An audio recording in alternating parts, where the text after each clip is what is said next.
All right, what's good everyone? Welcome back to another video. In this video, I'm going to be talking about the Huawei Trifold and just talking about triple folding phones in general and who they are for. So let's get into it.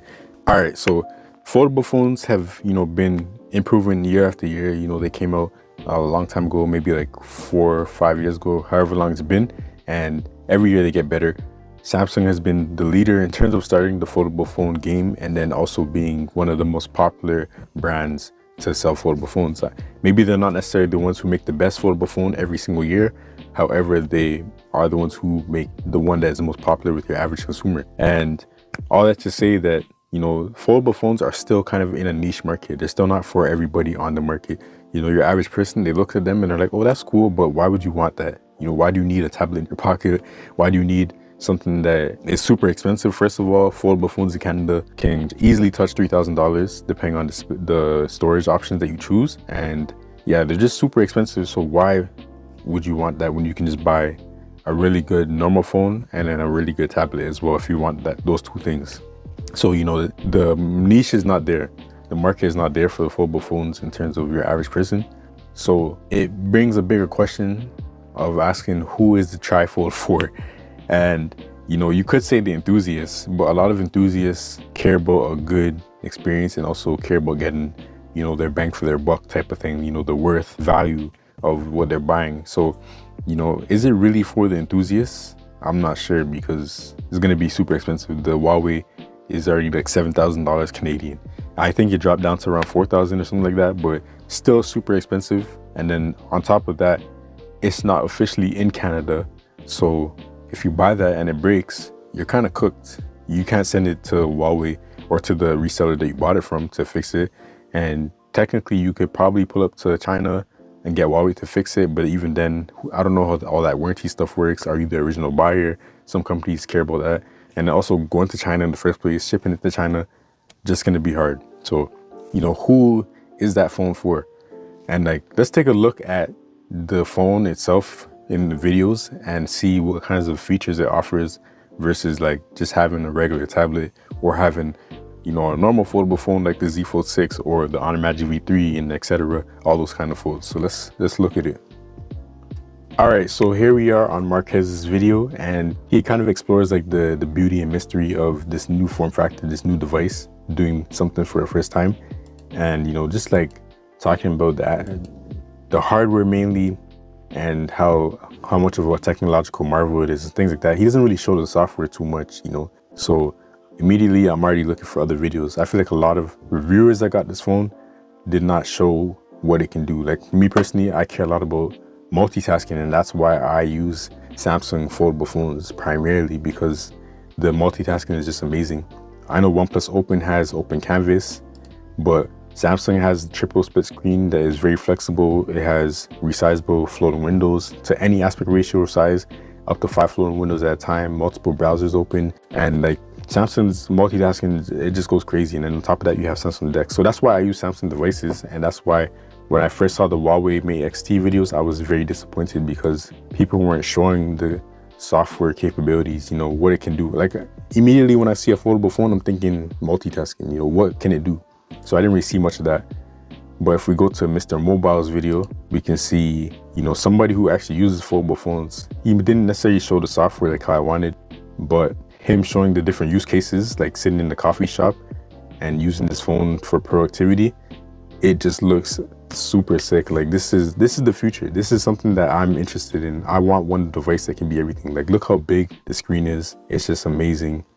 He's watching a video on a plane, reading books. This is particularly what I'm talking about, having it set up with a keyboard. I have my folding keyboard. I will show in every video. I can do this kind of stuff with the Z Fold 6, but something like that where it turns to an actual tablet. It has the tablet aspect ratio, which is the most important thing to me. I wish foldable phones were like that, a little bit longer, so that when you rotate it, it's like a normal aspect ratio, so games and videos just look better. But this just looks amazing in terms of pulling your phone out of your pocket, going to a coffee shop and sitting down and using that. This is an example that he used from the Z Fold 3. Me and him been doing this for years, using foldable phones in this way, just productivity and stuff like that, getting work done outside, I live off of my Z Fold 6. That's my computer, that's my video editor, that's my filming device, everything. You can see the external viewfinder right here. I use it a lot. So really cool functionality from foldable phones. And he's been doing that, I've been doing that. So it's just seeing the Mate XT and the potential of elevating that coffee shop experience, like your phone being your laptop and your tablet. It's just so mind-blowing and crazy and cool. But it still brings that question up of who is this for and is it really worth it? Like when you talk about the weight, this thing is like 300 grams. Z Fold 6 is like 239 grams. The Honor Magic V3 I think is around like 220 grams. You know, foldable phones, regular ones, have been getting lighter and lighter, but this thing is just kind of going back. And I know this is the first gen, so maybe it'll get better. But there's that, and then there's the price, there's the durability, because this thing folds on itself and has part of the screen exposed if you're not using the case. And then there's performance, because it has to be really thin to, you know, make sure that the closed form factor is not too thick. Right now it's a little bit thicker than the Z Fold 6, which is a technological feat. I think it's really cool and amazing what they have been able to do. But all those drawbacks, you know, the thermals are not going to be that good. They probably won't. I haven't seen too much gaming or multitasking on this phone, but I can't imagine the performance being amazing. You know, maybe it could be good. Who knows? Maybe Huawei figured it out. But yeah, all those drawbacks make you feel like, who is this thing for? You know, and especially being so expensive. Like, I would love to use this thing. I want to try it out for sure, but it's so hard to justify that price tag and like the target audience. Like even people who have a lot of money, even tech enthusiasts, I just don't know if they're the type of people to buy something like this. Because tech enthusiasts, although they like new stuff, they like technology, they're enthusiastic about it, they don't necessarily want to waste their money on something that does not live up to the hype or does not perform well enough for how much you're paying. You know, people want a product that is worth the price that they're paying, especially tech enthusiasts. You know, we don't want to get scammed out here, even though we love technology. So I guess I'm a tech enthusiast, I'm calling myself one, but already like the people who really care about this are not like locked in or like automatic buy. So who is this thing really for, you know?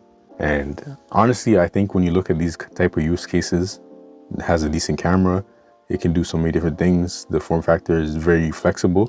I think when you look at that, this device is for somebody who wants one device that can be everything, kind of like me.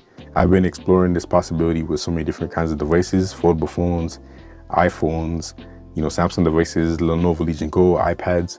I've been trying to find one device that can be my phone, my tablet, and my laptop. You know, one device that can do all that and video edit, play games, everything I need from a computer. And I think a tri-folding phone is one step in that direction.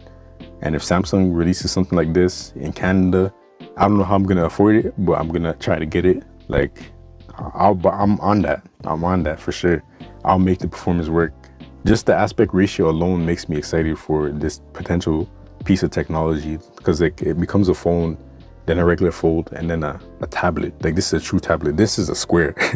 This is a square, and the new foldable phones that are bigger screens are more square than this.